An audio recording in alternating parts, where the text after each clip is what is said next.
na Holanda, nós estudantes na Ayanang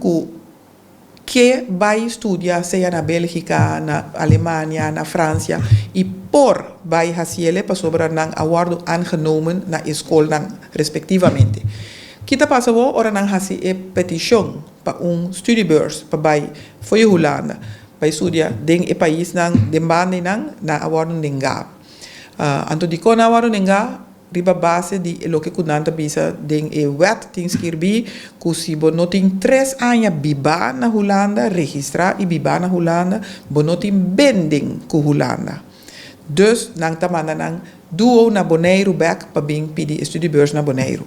Ora nang pidi na Bonaire to bisa na nam no por komen aanmerking pa studiebeurs pa sobra nanta inscribi na Holanda. Na nota inscribi na Bonaire. Awo esongutina Holanda eta na Holanda pa sobra of eta inscribir na pa so sin inscription bono por regel kas bono por regel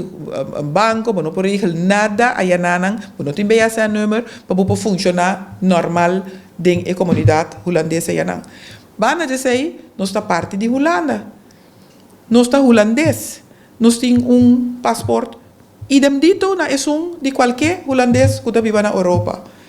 dus meeting hobby problema com a forma de interpretação de a frase e ding e lei que hasta me pensando que é coisa que vai direção de discriminação. Mas agora estudante e biba na Holanda ela quer colgar eigenlijk mij je barco que waf.